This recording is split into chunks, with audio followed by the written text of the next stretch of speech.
ఎక్సెల్లా global study abroad summit 2024 జరగబోతోంది. ఫిబ్రవరి 11న ఉదయం 10 గంటల నుంచి సాయంత్రం 5 గంటల వరకు తాజ్ డెక్కన్, బంజారా హిల్స్, హైదరాబాద్లో.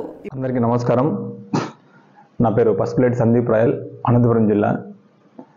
ఆంధ్రప్రదేశ్లో చంద్రబాబు నాయుడుతో ప్యాకేజ్ తీసుకుంటూ పార్ట్ టైం రాజకీయాలు చేసే పవన్ కళ్యాణ్ నిన్న ఏదో పెద్ద పెద్ద సూక్తులు చెప్తున్నాడు చెక్కుల గురించి.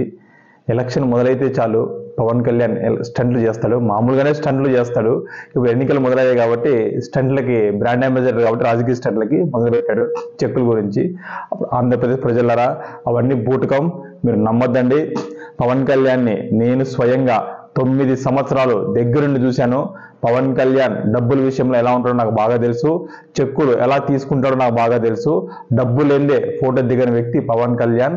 అలాంటి వ్యక్తి ఈరోజు చెక్కులు ఎన్నికి ఇచ్చాడంటే మీరు నమ్ముతున్నారేమో, అసలుకి నమ్మకండి. ఎందుకంటే పవన్ కళ్యాణ్ అనే వ్యక్తి డబ్బుకి ఎంత ప్రయారిటీ ఇస్తాడో, బయట నుంచి చెక్కులకి ఎంత ప్రయారిటీ ఇస్తాడో నేను చెప్తాను.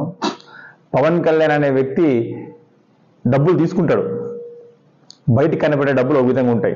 రెండో రకం ఎలా ఉంటాయి తెలుసా? ఎగ్జాంపుల్ చెప్తాను. ఒంగోలు ప్రాంతంలో పార్టీ పెట్టినప్పటి నుంచి మొదటి నుంచి ఒక వ్యక్తి పనిచేస్తున్నాడు. ఆ వ్యక్తి 1 లక్ష రూపాయలు డబ్బులు ఇస్తే అవి ఎవరి అకౌంట్లో పడాలి? పవన్ కళ్యాణ్ పార్టీ పవన్ కళ్యాణ్ అకౌంట్లో పడితే. కానీ ఎవరి అకౌంట్లో పడ్డాయి?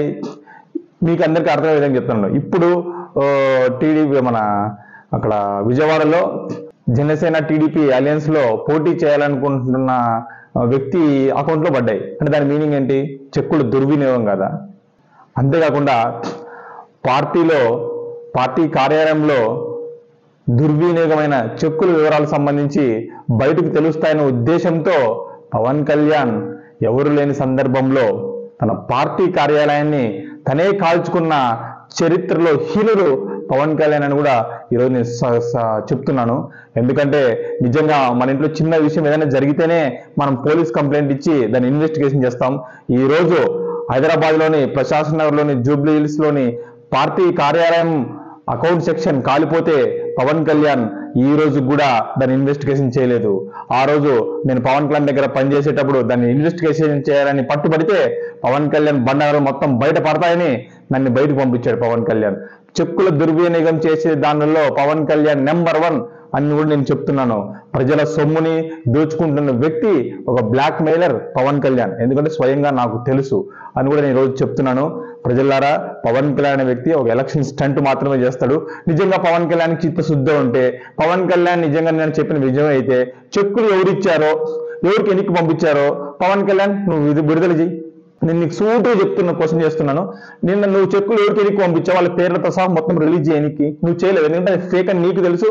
ఇంతకుముందు పని చేసినాను కాబట్టి నువ్వు ఎలా ఎలక్షన్ స్టంట్లు చేస్తావో నాకు తెలుసు. ఇప్పటికైనా మానుకో నీ ఎలక్షన్ స్టంట్లు. ప్రజలందరూ కూడా చాలా చైతన్యవంతులు. లాస్ట్ టైమే నువ్వు కుప్పగంతులు వేసినావు ఎలక్షన్ మూమెంట్లో. హెలికాప్టర్లో నాకు అయిపోయింది, నేను హెల్త్ బాగాలేదని చెప్పావు. అయినా ప్రజలు నువ్వు అంటే ఒక డ్రామా ఆర్టిస్ట్ అని ప్రజలు నేను తిప్పికొట్టారు. ఇప్పుడు నువ్వు మళ్ళీ ఇలాంటి ఎలక్షన్ స్టంట్లు వేస్తున్నావు, ప్రజలను నమ్మరని కూడా మేము చెప్తున్నాం. అంతేకాకుండా చెక్కుల గురించి నువ్వు మాట్లాడతావు నాయన. దొంగ చెక్కులు, దొంగ డబ్బుల్ని దుర్వినియోగం చేసినారు నెంబర్ 1 నువ్వు. పవన్ కళ్యాణ్ హ్యూమన్ ఎక్సలెన్స్ అని పెట్టావు. దాంట్లో ఎక్కడి నుంచి నల్లధనం వచ్చిందో మాకు తెలీదా? మీరు చూడలేదా? శ్రీ లక్ష్మీ నరసింహ హ్యూమన్ రిసోర్స్ అని పెట్టావు. దాంట్లో వచ్చిన దుర్వినియోగం మాకు తెలీదా? మళ్ళీ నీకు వచ్చిన జనసేన చెక్కులు, నువ్వు చెక్కులు ఇచ్చేటప్పుడు నీ జనసేన పార్టీ పేరు రాసుకోవాలి, కానీ వితౌట్ జనసేన పేరు లేకోకుండా నువ్వు ఎలా చెక్కులు తీసుకుంటావు? ఆ చెక్కులు పవన్ కళ్యాణ్ హ్యూమన్ ఎక్సలెన్స్ లేక ఎందుకు వేసావు? శ్రీ లక్ష్మీ నరసింహ హ్యూమన్ ఎక్సలెన్స్ లేక ఎందుకు వేసావు? ఇంకా నీ పార్టీలో ఉన్న నీ దొంగల ముఠాల అకౌంట్లకి ఎందుకు వేపించావు చెప్పు పవన్ కళ్యాణ్. అవి కూడా బయట చెప్పు. ఎలక్షన్ ముందర చెక్కులు ఎన్నికి పంపించిన మాటలు కాదు, ఇవి కూడా చెప్పు పవన్ కళ్యాణ్. నీ కుప్పిగంతుల్ని, నీ డ్రామాల్ని గ్రహించలేనంత పిచ్చోలు అనుకుంటున్నావు ఆంధ్రప్రదేశ్ ప్రజలు. ఈసారి నేను తరిమి కొట్టడానికి సిద్ధంగా ఉన్నారు. ఖబర్దార్ అని కూడా మేము తెలియజేస్తున్నాం.